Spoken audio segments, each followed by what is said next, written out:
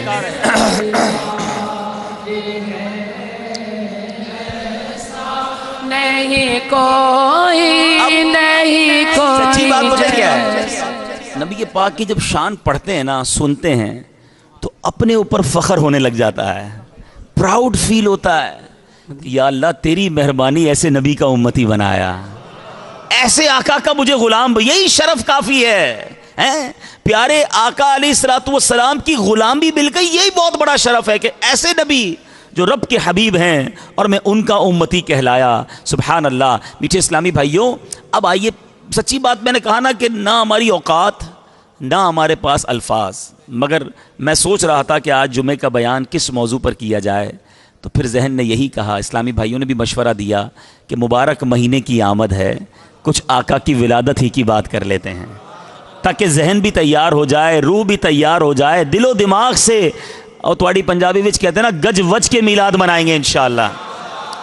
نبی پاک کا شجرہ نسب، سبحان اللہ.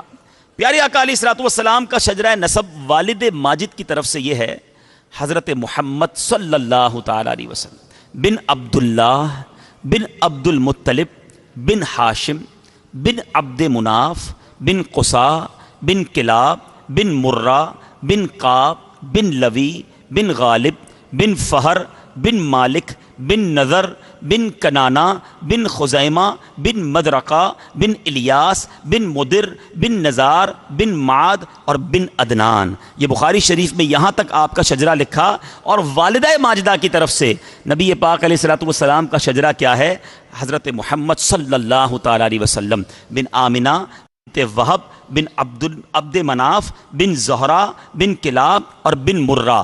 یعنی نبی پاک علیہ الصلوۃ والسلام کے والدین کا، دونوں کا جو شجرہ ہے وہ کلاب بن مرہ پر جا کر مل جاتا ہے. آگے چل کر دونوں سلسلے ہو جاتے ہیں، عدنان تک آپ کا نسب نامہ صحیح سندوں کے ساتھ سبحان اللہ علماء نے لکھا. اے میرے میٹھے اسلامی بھائیوں، اور بعض مورخین کا یہ اتفاق ہے کہ عدنان جو ہیں وہ حضرت اسماعیل علیہ الصلوۃ والسلام کی اولاد میں سے ہیں. اور سبحان اللہ، حضرت اسماعیل ذبیح اللہ، حضرت ابراہیم خلیل اللہ علی نبینا علیہ الصلوۃ والسلام کی مبارک اولاد ہیں، آپ کے فرزند ارجمند ہیں. سبحان اللہ. نبی پاک علیہ الصلوۃ والسلام کا نسب اللہ تبارک و تعالیٰ نے ہر معاملے میں میرے آقا کو عرفہ و اعلیٰ بنایا. میرے آقا اعلیٰ حضرت جبھی تو لکھتے ہیں سب سے اولا و اعلیٰ، سب سے بالا و اعلیٰ، اپنے مولا کا پیارا، دونوں عالم کا دولا. سنتے جائیے اور جھومتے جائیے. نسب میں اللہ تعالیٰ نے کیسا مقام دیا کہ نبی پاک علیہ الصلوۃ والسلام کا خاندان نسب، نجابت اور شرافت میں تمام دنیا کے خاندانوں سے اشرف و اعلیٰ ہے. یہ وہ حقیقت ہے کہ کفار جو تھے نا، پیارے آقا کے بدترین دشمن تھے.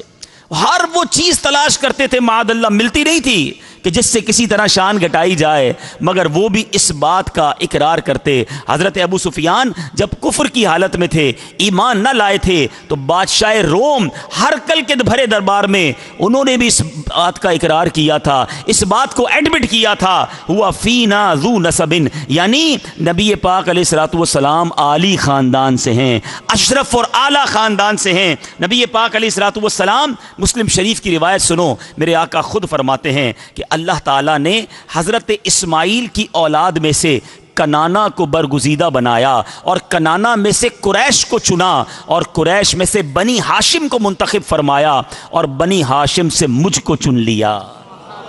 اعلیٰ حضرت لکھتے ہیں نا، ذات ہوئی انتخاب، ذات ہوئی انتخاب، وصف ہوئے لاجواب، نام ہوا مصطفیٰ، تم پہ کروڑوں درود. سبحان اللہ. یعنی نبی پاک کے، دیکھیے یہ باتیں پتہ ہونی چاہیے. لوگ اپنی فیملی کی بات کرتے ہیں کہ میں فلاں خاندان سے ہوں، میرے دادا یہ تھے، میرے جناب پر دادا یہ تھے، میرا فیملی بیک گراؤنڈ یہ ہے. ارے جس نبی کا کلمہ پڑا ہے ان کا بھی نسب نامہ پتہ ہونا چاہیے، ان کے خاندان کی معلومات ہونی چاہیے، اور دل و جان سے عزت و احترام مزید بڑھنا چاہیے. اب آئیے قریش، میرے آقا قریشی ہے نا. قریش کون تھے سیکھیے. آج میں کچھ بیسکس بتانا چاہتا ہوں تاکہ شروع سے ہم نبی پاک کی سیرت کو سمجھنا شروع کریں. قریش جو تھے، پیارے آقا علیہ الصلوۃ والسلام کے خاندان نبوت میں سبھی حضرات اپنی گوناگو خصوصیات کی وجہ سے بڑے نامی گرامی ہیں، مگر چند ہستیاں ایسی ہیں جو آسمان فضل و کمال پر چاند تارے بن کر چمکے.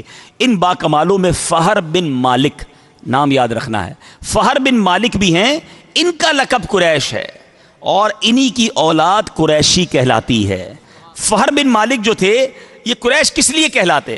قریش عربی میں کہتے ہیں ایک سمندری جانور کو جو بہت طاقتور ہوتا ہے اور سمندری چھوٹے جانوروں کو کھا ڈالتا ہے. یہ تمام جانوروں پر ہمیشہ غالب رہتا ہے اور کبھی مغلوب نہیں ہوتا. چونکہ فہر بن مالک شجاعت، طاقت، بہادری میں تمام قبائل عرب پر غالب رہے، اس لیے تمام اہل عرب ان کو قریش کے لقب سے پکارنے لگے. چنانچہ میرے میٹھے اسلامی بھائیوں، اب غور کیجئے کہ نبی پاک علیہ الصلوۃ والسلام کا نسب سلسلہ جو ہے فہر بن مالک سے ملتا ہے، ماں باپ دونوں کا جو نسب ہے جا کر ملتا ہے. اس لیے میرے آقا قریشی کہلائے. نبی پاک ہاشمی بھی ہیں. ہاشم کون تھے؟ آئیے یہ بھی سنتے ہیں. پیارے آقا کے پردادا کا نام تھا ہاشم. اصل نام ان کا پتہ کیا تھا؟ یہ تو ان کا نام پڑ گیا. ان کا اصل نام عمر تھا. انتہائی بہادر، بے حد سخی، اعلیٰ درجے کے مہمان نواز تھے. سبحان اللہ. پنجاب کے لوگ بڑی مہمان نوازی کرتے ہیں. سنو، میرے آقا کے پردادا بھی بڑے مہمان نواز تھے. اچھا، مہمان نوازی کا عالم یہ تھا کہ ایک سال عرب میں قحط پڑ گیا تو لوگ دانے دانے کو محتاج ہو گئے. تو ملک کے شام سے انہوں نے خشک روٹیاں خریدی اور حج پر جب حاجی آنے تھے تو ان روٹیوں کا چورا کیا، اونٹ کے گوشت کے شوربہ ملایا، سرید بنایا اور حاجیوں میں بانٹنے لگ گئے. ہاشم پتہ ہے کسے کہتے ہیں؟ روٹیوں کا چورا کرنے والے کو ہاشم کہتے ہیں، اس لیے ان کا نام ہاشم پڑ گیا. تو اب سمجھ آ گئی بھائی. فہر بن مالک قریش تھے اور عمر جو تھے پیارے آقا کے پردادا، ان کا لقب پڑا ہاشم. اور میرے آقا قریشی بھی کہلائے، ہاشمی بھی کہلائے.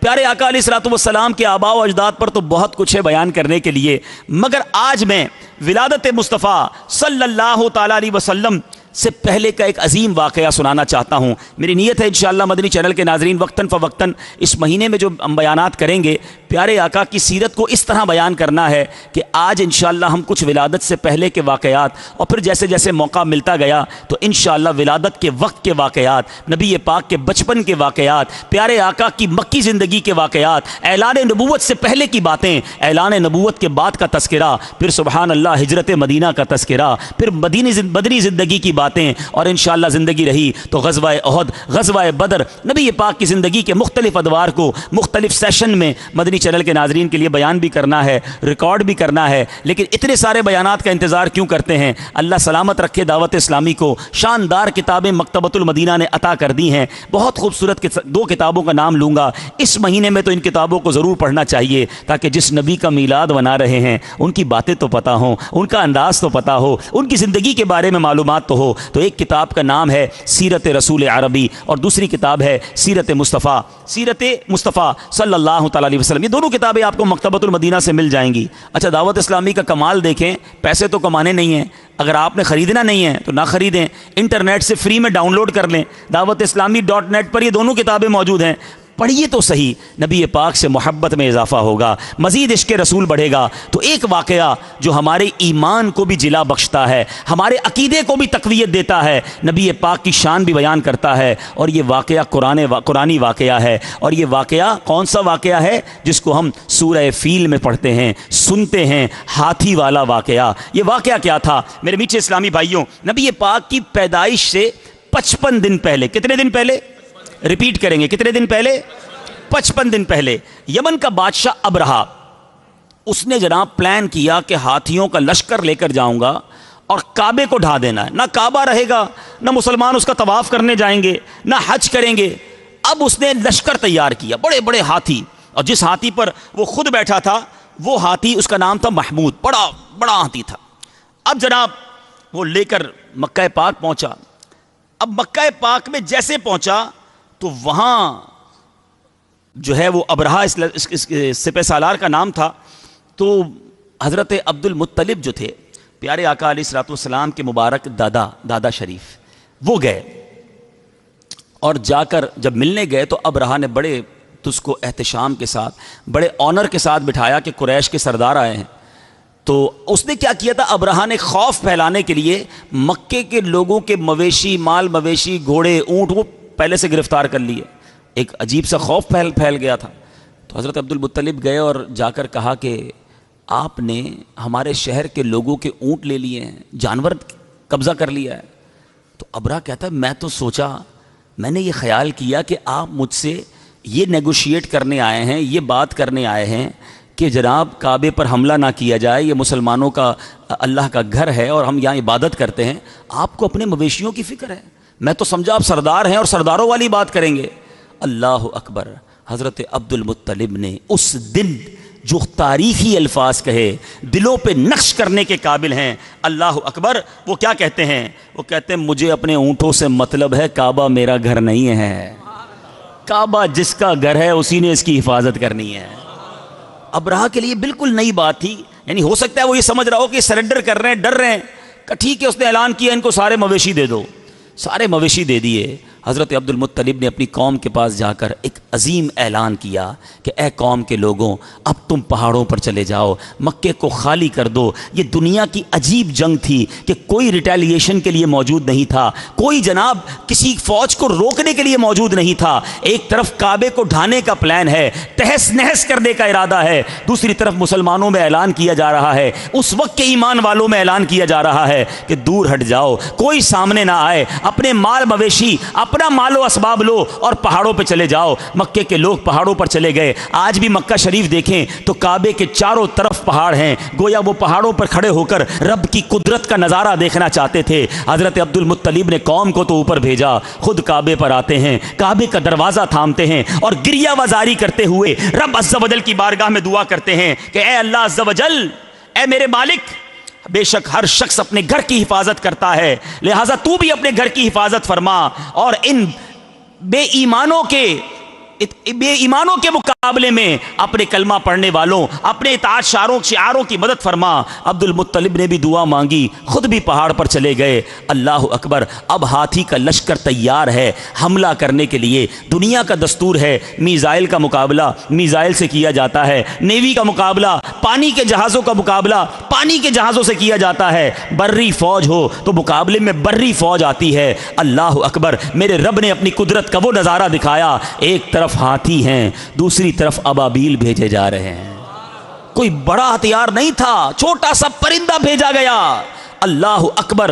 اور ان پرندوں نے کوئی پہاڑ نہ گرائے. ارے ہاتھی کو مارنے کے لیے بڑی بڑی چٹانیں درکار ہیں. میرے رب نے رہتی دنیا کو ان اللہ علی کل شیء قدیر کا وہ نظارہ دکھایا کہ رب چاہے تو ہاتھیوں کے لشکر کو چھوٹے کنکر سے تباہ کر سکتا ہے. وہ ابابیل کا لشکر آتا ہے، کنکر پھینکے جاتے ہیں اور ان کنکروں نے کمال کر دیا. کیا میزائل کام کرتے. روایتوں کے الفاظ ہیں کسی فیل سوار کے سر پر، اس کے سر پر وہ پتھر گرتا، اس کو چیرتا، ہاتھی کو چیرتا اور زمین میں جا کر نصب ہو جاتا. جس کو پتھر لگنا تھا اس پتھر پر اس کا نام موجود تھا. صرف چیرا نہیں بلکہ پرخ سے اڑا دیے، نام و نشان ختم ہو گیا. یہ وہ واقعہ ہے میرے میٹھے اسلامی بھائیوں. ساری دنیا میں اسلام کا، کعبے کا، ایمان والوں کا ایک روب اور دبدبا بیٹھ گیا. ان کے دلوں میں خوف بیٹھ گیا کہ اس قوم سے کیسے لڑ سکتے ہیں کہ جس کے لیے آسمان سے ابابیل آ جاتی ہیں، آسمان سے مدد آتی ہے. ایک گویا خوف پھیلا دیا گیا. اللہ اکبر. علماء کہتے ہیں یہ میرے آقا کی آمد سے صرف 55 دن پہلے کا واقعہ ہے. ساری دنیا کو بتانا تھا کہ کسی کی آمد ہونے والی ہے، کسی کی جلوہ گری ہونے والی ہے. دنیا کا دستور ہے صبح ہونے سے پہلے تھوڑا سا اجالا پھیلتا ہے، تارے چلے جاتے ہیں، پتہ چلتا ہے صبح آنے والی ہے. کسی بھی بڑے اعلان سے پہلے کوئی پریپریشن ہوتی ہے. اللہ اکبر. اس دنیا میں نبی پاک کے آنے سے پہلے اصحاب فیل کا واقعہ سارے عالم کے لیے ایک اعلان تھا کہ سن لو، آئی نئی حکومت، سکہ نیا چلے گا، عالم نے رنگ بدلا، صبح شب ولادت. اب میں سورہ فیل پڑھنا چاہوں گا اور اس کا ترجمہ بتانا چاہوں گا. ایمان بھی تازہ ہونا ہے، عقیدہ مزید مضبوط ہونا ہے. میں ایک بار پھر سوال کرتا ہوں، یہ واقعہ نبی پاک کی آمد سے کتنے دن پہلے ہوا تھا؟ بس ماشاءاللہ یاد ہو گیا. یاد رکھنا. اب سنو سورہ فیل. سبحان اللہ. اللہ تعالیٰ قرآن مجید میں ارشاد فرماتا ہے بسم اللہ الرحمن الرحیم الم تر کیف فعل ربک باصحاب الفیل. اے محبوب کیا آپ نے نہ دیکھا الم ترا، اے محبوب کہ آپ نے نہ دیکھا کہ آپ کے رب نے ان ہاتھی والوں کا کیا حال کیا. آقا تو تشریف ہی نہیں لائے تھے، آقا تو 55 دن بعد دنیا میں آئے، اور قرآن کہہ رہا ہے، قرآن کا ایک ایک لفظ حق ہے. اے محبوب آپ نے نہ دیکھا. تو اب پتہ کیا چل رہا ہے کہ الحمدللہ جو ہمارا عقیدہ ہے وہی ہے اول، وہی ہے آخر، وہی ہے ظاہر، وہی ہے باطن. اسی کے جلوے، اسی سے ملنے، اسی سے اس کی طرف گئے تھے. نبی پاک کی وہ حدیث یاد کرو کہ میرے آقا فرماتے جس کا مضمون ہے میں اس وقت بھی نبی تھا کہ جب آدم علیہ الصلوۃ والسلام پانی اور مٹی کے درمیان تھے. اللہ اکبر، میرے رب نے اپنے نور سے اپنے نبی کا، اپنے حبیب کا نور پیدا کیا. تو میرے آقا کی شان وہ ہے. قرآن کہتا ہے، اب ذرا آگے الفاظ سنیے گا. رب فرماتا ہے الم یجعل کیدہم فی تضلیل، کیا ان کے داؤ کو تباہی میں نہ ڈالا. وارسل علیہم طیرا ابابیل، اور ان پر پرندوں کی ٹکڑیاں بھیجی، ٹولیاں بھیجی. ترمیہم بحجارۃ من سجیل، اور کیا کیا ہوا کہ انہیں کنکر کے پتھروں سے مارے ہیں. اس کنکر نے حال کیا کیا، فجعلہم کعصف مأکول، انہیں چبائے ہوئے بھس جیسا بنا ڈالا. اللہ اکبر، یہ میرے رب کی شان وہ نظارہ تھا. اور یہ ایک واقعہ نہ ہوا میرے میٹھے اسلامی بھائیوں. نبی پاک علیہ الصلوۃ والسلام کی تشریف آوری سے پہلے اصحاب فیل کا واقعہ، ناگہاں باران رحمت سے سرزمین عرب سرسبز و شاداب ہو گئی. برسوں کی خشک سالی دفع ہو کر پورے ملک میں خوشحالی کا دورہ ہو گیا. بتوں کا منہ کے بل گر جانا، فارس کے مجوسیوں کی 1000 سال سے جلائی ہوئی آگ کا ایک لمحے میں بجھ جانا، کسرا کے محل کا زلزلہ اور اس کے 14 کنگروں کا منہدم ہو جانا، ہمدان اور قم کے درمیان 6 میل لمبے 6 میل چوڑے بحر ساوا کا یکایک بالکل خشک ہو جانا، شام اور کوفہ کے درمیان وادی سماوا کی خشک ندی کا اچانک جاری ہو جانا، پیارے آقا کی والدہ ماجدہ کے بدن سے ایسے نور کا نکلنا جس سے بسرا کے محل روشن ہو گئے. یہ سب واقعات کسی سلسلے کی کڑی ہیں، کسی آمد کی نوید سنائی جا رہی ہے. نبی پاک علیہ الصلوۃ والسلام سے کی آمد سے پہلے یہ مبشرات بن کر عالم کائنات کو یہ خوشخبری دینے لگے کہ مبارک ہو وہ شاہ پردے سے باہر آنے والا. شاہ پردے سے باہر آنے والا ہے. مبارک ہو وہ شاہ پردے سے باہر آنے والا ہے. گدائی کو زمانہ جس کے در پر آنے والا ہے. مرحبا یا مصطفیٰ، مرحبا یا مصطفیٰ، مرحبا یا مصطفیٰ، مرحبا یا مصطفیٰ. اب انشاءاللہ تیار ہے نا میلاد بنانے کے لیے؟ آقا کی آمد کا جشن انشاءاللہ دھوم دھام سے منائیں گے. جب تلک یہ چاند تارے جھلملاتے جائیں گے، تب تلک جشن ولادت ہم مناتے جائیں گے. تم بھی کر کے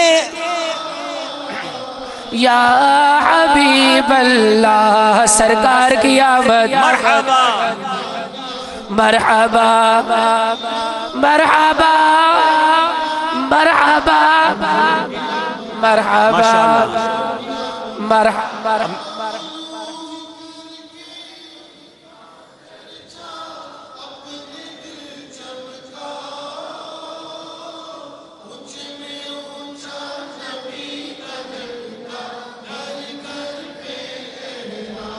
پکارو یا رسول. اب میٹھے میٹھے اسلامی بھائیوں، انشاءاللہ میلاد منانا ہے. جھنڈے لگا کر منائیں گے، چراغا کر کے منائیں گے. رات کو کوئی گزرے گلی سے تو پتہ چل جائے یہ جگمگاتا گھر کسی عاشق رسول کا ہے. دن میں گزرے تو مدنی پرچم بتا دے کہ یہ گھر کسی عاشق رسول کا ہے. لیکن جھنڈے بھی لگانا ہے، لائٹیں بھی لگانا ہے. اللہ سلامت رکھے میرے شیخ طریقت امیر اہل سنت عاشق میلاد کو. ساری دنیا کو میلاد منانے کا نیا جذبہ بھی دیا، اور میلاد منانا کیسے اس کا طریقہ بھی دیا. فرماتے ہیں جھنڈے ضرور لگائیں، لائٹیں ضرور لگائیں، ضرور سرکار کی نعتیں بلند کریں، چرچا اور بلند کریں، مگر کسی کو تکلیف دے کر نہیں۔ حقوق العباد کا خیال رکھیں، روڈیں بند کر کے ایسے جناب اسپیکر لگا کر کے رات رات بھر بیمار سو نہ سکیں، ایسی محفل نہ کریں۔ نبی پاک علیہ الصلوۃ والسلام جس کا میلاد منا رہے ہیں نا، ان آقا کا انداز یہ تھا کہ ایک بار میرے آقا وضو فرما رہے، ایک پیاسی بلی آ گئی، آقا نے وہ برتن بلی کے آگے کر دیا۔ جو نبی جانوروں کا اس طرح خیال فرمائیں، ہم ان کے امتیوں کو تکلیف پہنچائیں، یہ نہیں ہونا چاہیے۔ میلاد ضرور بنائیں، دھوم دھام سے بنائیں، مگر حقوق العباد کا خیال رکھیں۔ اسی طرح ایک اور غلطی کرتے ہیں عاشقان رسول، دعوت اسلامی والے تو نہیں کرتے، لیکن چلیں ساری دنیا میں یہ بیان سنا جا رہا ہے، دیکھا جا رہا ہے کہ لائٹنگ لگائیے مگر اس کا بل پے کیجئے۔ چوری کر کے کون سی نیکی ملنی ہے کہ کنڈا لگا کر جناب میں کیا کر رہا ہوں، ربیع الاول کا چراغا کر رہا ہوں، یہ اسلام نہیں سکھاتا۔ اب تھوڑی پیسے نہیں ہیں، تھوڑی لائٹنگ کریں، تھوڑا چراغا کریں، جائز کریں، ان سے ڈپارٹمنٹ واپڈا وغیرہ جو بھی آپ کے ڈپارٹمنٹ ہے ان سے بات کریں، ان کو بل پے کریں، تاکہ الحمدللہ سرکار علیہ الصلوۃ والسلام کا میلاد شریعت کے تقاضوں کے مطابق منائیں گے تو انشاءاللہ اس کی خوب برکتیں حاصل ہوں گی۔ ایک اور بات، گھر تو سجا لیں گے انشاءاللہ، نئے کپڑے بھی پہنیں گے نا انشاءاللہ۔ عیدوں کی عید ہے نا، جس کے صدقے ساری عیدیں ملی ہیں، تو سفید لباس پہنیں گے عید والے دن، میرے آقا کو بڑا پسند، ہو سکے تو اس دن امامہ بھی نیا پہنے ہیں۔ اب ذات کو تو سجا لیں گے، لیکن اپنے باطن کو بھی تو سجانا ہے نا۔ کیا ایسا نہیں ہو سکتا؟ آج جمعہ کا دن، ویسے ہی میں نے بیان کے شروع میں کہا کہ 70 نیکیاں ملیں گی ایک نیکی کرنے پر، تو آج اگر ہم یہ نیت کر لیں کہ بس، بلکہ میں سوال کرتا ہوں گجرات والوں سے، بڑی تعداد میں آئے ہیں، میلاد پر اپنے آقا کو کیا تحفہ دینا ہے؟ کوئی تیاری کی ہے تحفہ دینے کی؟ اچھا، پچھلی 12ویں شریف کو میں آپ کے پاس حاضر ہوا تھا، بڑی رات ہماری ملاقات ہوئی تھی، تو میں نے اس وقت بھی عرض کیا تھا، دوبارہ عرض کرتا ہوں، مدنی چینل کے ناظرین کے لیے بھی عرض کرتا ہوں کہ مجھے بتائیے آپ نے اپنے آقا کے لیے کیا تحفہ تیار کیا ہے؟ ساری دنیا کو جب برتھ ڈے آتا ہے گفٹ دیتے ہو، نبی پاک کے میلاد میں کیا تحفہ دینا ہے؟ اس بار ہم آئیے یہ نیت کرتے ہیں کہ آقا، نماز آپ کی آنکھوں کی ٹھنڈک ہے، ہم نیت کرتے ہیں کہ آپ کے میلاد کی خوشی میں آج کے بعد ہماری کوئی نماز قضا نہیں ہوگی، یعنی ہم میلاد نمازی بن کر گزاریں گے انشاءاللہ۔ اچھا، اب زندگی میں ایسی تبدیلی لے آؤ جس کے چہرے پر آقا کی سنت نہیں ہے، میرے آقا کو داڑھی کا تحفہ پیش کر دو کہ آقا بس آپ کے میلاد کی خوشی میں نے داڑھی سجا لی، اب یہ قبر میں بھی داڑھی ساتھ لے کر جاؤں گا، اور ایک مٹھی سے گھٹانا بھی حرام ہے، پوری مٹھی کر لیں تو یہ سبحان اللہ کیسا پیارا تحفہ ہوگا۔ یہ وہ تحفے ہیں جو انشاءاللہ پیش کریں میرے آقا کی براہ راست نگاہ کرم ہو جائے گی۔ اچھا، کوئی ہم سے پوچھے یار آپ پہلے بڑا جھوٹ بولتے تھے اب نہیں بولتے، بندہ کہے یار میرے آقا کا میلاد آیا میں نے جھوٹ بولنا چھوڑ دیا ہے، آپ نے اپنا کاروبار بدل دیا، بندہ کہے میرا کاروبار ٹھیک نہیں تھا، نبی پاک کا میلاد آیا میں نے حرام روزی چھوڑ دیا، فقط حلال کماؤں گا۔ یعنی زندگی کی جتنی برائیاں ہیں، فلمیں، ڈرامے، گانے، باجے، بے پردگی، جو کچھ ہم غلط کام کرتے ہیں، that is the right time for the right decision. بہترین موقع ہے اپنی زندگی میں تبدیلی لانے کا، خوشیاں دا ویلا آ رہا ہے، جمعہ کا دن ہے، یہ آخری جمعہ ہے ربیع الاول سے پہلے، آؤ نیت کرتے ہیں کہ نبی پاک کا میلاد اس بار میرے آقا کے سنتوں کا پیکر بن کر منائیں گے، نبی پاک کی سنتوں پر عمل کر کے بنائیں گے، حرام روزی کو چھوڑ کر بنائیں گے، فلموں، ڈراموں، گانوں، باجوں سے توبہ کر کے بنائیں گے انشاءاللہ۔ ایسا اس بار میلاد مناؤ کہ شیطان دم دبا کر بھاگ جائے کہ نبی پاک کے غلام جاگ گئے ہیں، اب یہ پیارے آقا کے سچے امتی اور سچے عاشق رسول بننے کا عزم کر بیٹھے ہیں۔ پھر دیکھیں انشاءاللہ زندگی بھی اچھی گزرنی ہے، اور قبر میں جاؤ گے نا تو پتہ ہے کیا ہونا ہے؟ بریلی کے تاجدار لکھتے ہیں قبر میں لہرائیں گے تا حشر چشم نور کے، انشاءاللہ قبر میں لہرائیں گے تا حشر چشم نور کے، جلوہ فرما ہوگی جب طلعت رسول اللہ کی، آقا تشریف لائیں گے، قبر جگمگا اٹھے گی، اور انشاءاللہ اپنے غلام کو سینے سے لگائیں گے۔ تو ایسی زندگی گزارنی ہے، اور ایسی زندگی گزارنا شریعت کے مطابق میلاد منانا کیسے ہے، اس کے ان تمام طریقوں کے لیے دعوت اسلامی کے مدنی ماحول سے وابستہ ہو جائیں، اور سبحان اللہ سارے عالم میں، ساری دنیا میں نبی پاک کا چرچا بلند ہے اور ہوتا رہے گا، کیونکہ رب نے وعدہ کیا ہے دعوت اسلامی کا بھی ایک اس میں حصہ ہے کہ وہ بھی اس چرچے کو بلند کرنے میں کوشاں ہے الحمدللہ۔ ویسے تو ساری دنیا میں دعوت اسلامی کے مراکز میں اجتماعات ہوتے ہیں، لیکن چاند نظر آتے ہی استقبال ربیع النور ہی سے عالمی مدنی مرکز فیضان مدینہ کراچی کا رنگ ہی نرالا ہوتا ہے۔ اور سبحان اللہ، میرے شیخ طریقت جو عاشق میلاد ہیں، روزانہ ہی گویا پیارے آقا کی آمد کا جلوس بھی نکالتے ہیں، وہ بھی مدنی چینل پر ہم براہ راست دیکھتے ہیں۔ اور اس کے بعد ماشاءاللہ مدنی مذاکروں کا سلسلہ، عجیب سما، روحانیت، سبحان اللہ۔ تو ایک نیت تو یہ کریں کہ 12 راتیں انشاءاللہ مدنی چینل پر مدنی مذاکرے دیکھنے ہیں انشاءاللہ۔ لیکن اس بار اہل پنجاب نے، بالخصوص یہاں کے قریب قریب کے شہر والوں نے ایک نئی ٹھانی ہے، رضا وہ بھی اگر چاہیں تو اب دل نے یہ ٹھانی ہے۔ ماشاءاللہ یہ ہے کہ میں پرسوں فیصل آباد سردار آباد میں تھا، تو وہاں سے 23 تاریخ کو انشاءاللہ اتاری طیارہ، یعنی پورا جہاز بک کر کے تاجران اسلامی بھائی 2 دن کے لیے عالمی مدنی مرکز فیضان مدینہ آ رہے ہیں۔ اچھا، پھر مجھے آج یہاں آیا تو پتہ چلا کہ ضیاء کوٹ سے 25 تاریخ کو، جی 25 نومبر کو انشاءاللہ یہاں سے یہ پورا جہاز بک کرا لیا انہوں نے، اور یہ پورا جہاز لے کر 2 دن کے لیے عالمی مدنی مرکز پیر و مرشد کی بارگاہ میں حاضری کے لیے جا رہے ہیں۔ کیا بات ہے، مرکز الاولیاء لاہور سے میرا خیال ہے آج کل میں جا رہا ہے طیارہ۔ تو اب یہ ایک نیا ٹرینڈ ہے کہ تاجران اسلامی بھائی، بزنس کمیونٹی کے لوگ مل کر بارگاہ امیر اہل سنت میں حاضری، میلاد منانا، علم دین سیکھنا، بہت ساری نیتیں ہیں۔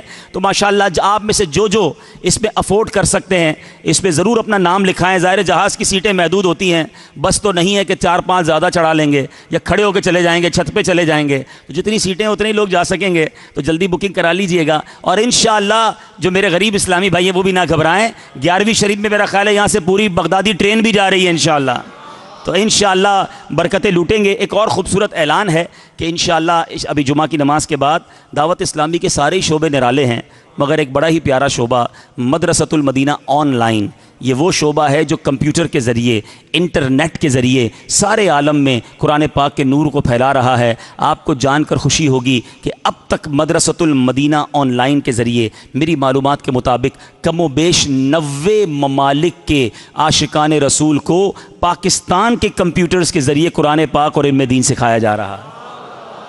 اور آپ سب گجرات والوں کے لیے خوشخبری ہے کہ یہ شعبہ یعنی مدرسۃ المدینہ آن لائن کا آج گجرات میں بھی افتتاح ہو رہا ہے۔ اور سبحان اللہ، پہلے ہمارا اعلان یہ ہوا کرتا تھا کہ آن لائن ہم صرف بیرون ملک والوں کو داخلہ دیں گے کیونکہ ڈیمانڈ بڑی تھی۔ اب چونکہ برانچز بڑھتی جا رہی ہیں تو آج پاکستان میں رہنے والے مدنی چینل کے جتنے بھی ناظرین ہیں، دنیا بھر میں مجھے سن رہے ہیں، ان سب کو میں یہ دعوت دے رہا ہوں کہ مدرسۃ المدینہ آن لائن میں تجوید کے ساتھ ساتھ ناظرہ و حفظ قرآن، درس نظامی اور دیگر کورسز میں داخلے جاری ہیں۔ داخلے اور کورسز کی تفصیل جاننے کے لیے ہمارے یہاں باہر ہی مدرسۃ المدینہ آن لائن کا اسٹال بستہ لگا ہوا ہے، جاتے جاتے اس کو وزٹ کیجئے، دیکھیے یہ کیا کس طرح کورسز کرواتے ہیں۔ اور جو دنیا بھر میں مجھے سن رہے ہیں وہ دعوت اسلامی .net دعوت اسلامی کی ویب سائٹ ہے، وہاں مدرسۃ المدینہ آن لائن کا آئیکن موجود ہے، اس کو کلک کریں، وہاں سے تفصیل لیں اور اپنی مرضی کے ٹائم کے مطابق، جی ہاں جو ٹائم آپ کے پاس ہے اپنی مرضی کے ٹائم کے مطابق اس میں داخلہ لے لیں اور گھر بیٹھے علم دین حاصل کریں۔ اللہ تعالی ہم سب کو اس بار ہمیشہ کی طرح ہمیشہ سے زیادہ احترام اور عزت اور شریعت کے تقاضوں کے مطابق میلاد منانے کی توفیق عطا فرمائے اور نبی پاک علیہ الصلوۃ والسلام کے میلاد کی برکت نصیب فرمائے۔ صلو علی الحبیب۔ جی تمام اسلام ابھی اذان ہوگی، صفحے درست کریں گے اور پھر انشاءاللہ دیگر نماز کا سلسلہ ہوگا۔